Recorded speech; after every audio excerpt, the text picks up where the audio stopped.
نعم، هذا الحديث السادس حديث النعمان بن بشير رضي الله عنهما قال: سمعت رسول الله صلى الله عليه وسلم يقول: الحلال بين والحرام بين. بين يعني واضح، حكم الحلال بين واضح وحكم الحرام بين واضح. قال: وبينهما أمور مشتبهات وهي المشكوك فيها المختلف فيها. ثم قيد فقال: لا يعلمهن كثير من الناس. قال كثير ولم يقل كل الناس. إذن هناك بعض الناس من يعلمها، هناك من الناس من يعلمها، ولكن أكثر الناس لا يعلمونها، لأن أكثر الناس ليسوا بعلماء، والعلماء قلة. فإذا قال لا يعلمهن كثير من الناس معناته في أناس يعلمونها، وهم علماء الأمة يعلمون هذه الأشياء. قالوا: بينهما أمور مشتبهات أي مشكوك فيها لا يعلمهن كثير من الناس. طيب ماذا أفعل أنا إذا كان عندي أمر لا أعلمه وليس هو حلال بين وليس هو حرام بين؟ ماذا أصنع فيه؟ يقول النبي صلى الله عليه وسلم: فمن اتقى الشبهات فقد استبرأ لدينه وعرضه. يعني الاحتياط هنا طيب، الاحتياط طيب أن يتقي الشبهات، فإذا اتقى الشبهات الأمر المشتبه فيه فقد استبرأ لدينه وعرضه. يعني يحرص الإنسان إلى أن يبتعد عن الأمر المشكوك فيه، الأمر المشكوك فيه يبتعد عنه. ولذلك يقول سفيان الثوري أبو عبد الله رحمه الله تعالى يقول: ما رأيت مثل أسهل من الورع، كلما شككت في شيء تركته. يعني أمر الورع سهل جدا، الإنسان يتورع عن الأشياء. فمن اتقى الشبهات فقد استبرأ لدينه وعرضه. أضرب لكم مثالا. الآن الرضاع المحرم، الرضاع المحرم 5 رضعات عند الشافعي وأحمد، رضعة واحدة عند مالك، 3 رضعات عند أبي حنيفة. فلو أن امرأة أرضعت طفلا رضعة واحدة أو رضعتين، هذا الآن هل هو ابنها أو لا؟ خلاف، مسألة مشتبهة. صحيح أن من يعني تبنى القول بأنها 5 رضعات عند الأمر واضح جدا، لأن قال لا يعلمهن كثير من الناس ولم يقل كل الناس. عند الأمر واضح جدا، لا ليس ابنها، يقول هكذا ليس ابنها. والذي يقول رضعة واحدة تحرم يقول ايش؟ يقول هو ابنها. فالإنسان إذا احتار في هذه المسألة فالأحوط ماذا؟ وهو يريد أن يتزوجها. يعني جاءني شخص يريد أن يتزوج فتاة رضعت معه 3 رضعات، يقول أحبها وأريد أن أتزوجها.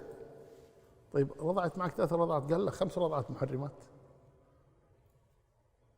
مذهب أحمد 5 رضعات محرمات، مذهب أبي حنيفة 3، مذهب مالك 1. فنقول له احتياطا ايش؟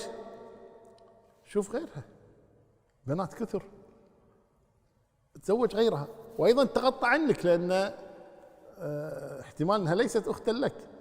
فالقصد هنا هذا أمر مشتبه.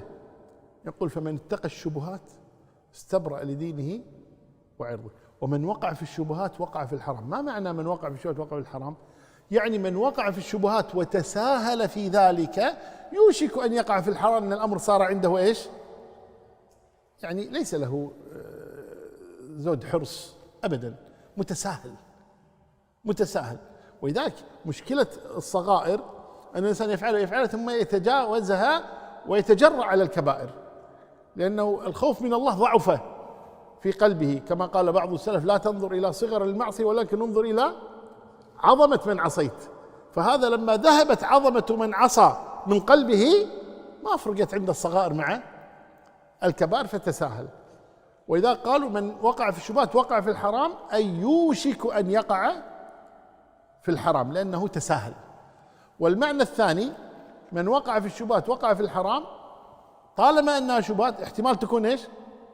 احتمال تكون حراما، فيكون وقع في بعض الحرام وهو لا يشعر، وإن كان لا يؤاخذ إذا كان يظنها حلال لا يؤاخذ على هذا. لكن على كل حال الإنسان يستبرئ لدينه وعرضه. ولذلك يقول النبي صلى الله عليه وسلم: دع ما يريبك إلى ما لا يريبك.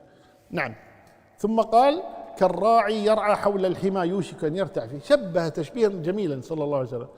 قال: الآن الراعي عندما يرعى حول الحمى، والحمى هو المكان المحمي الممنوع، فهذا الراعي أتى بغنمه وصار يرعون قريبا من الحمى. هذه بهايم ما تفهم، ممكن تدخل إلى الحمى، ممكن تدخل إلى الحمى. وبالتالي شوف عاد صاحب الحمى هذا إذا كان شديدا قويا أميرا ملكا سلطانا ممكن يذبح الغنم، ممكن يذبحه هو بعد، صح ولا لا؟ هو تسبب على نفسه. يقول: طيب أنت لماذا تذهب إلى الحمى؟ ابعد عن الحمى. كالراعي يرعى حول الحمى يوشك أن يرتع فيه، كذلك هنا الذي يأخذ المشتبهات قريبا سيأخذ المحرمات، لأن الأمر صار عنده يعني غير ذي بال، فتساهل في ذلك.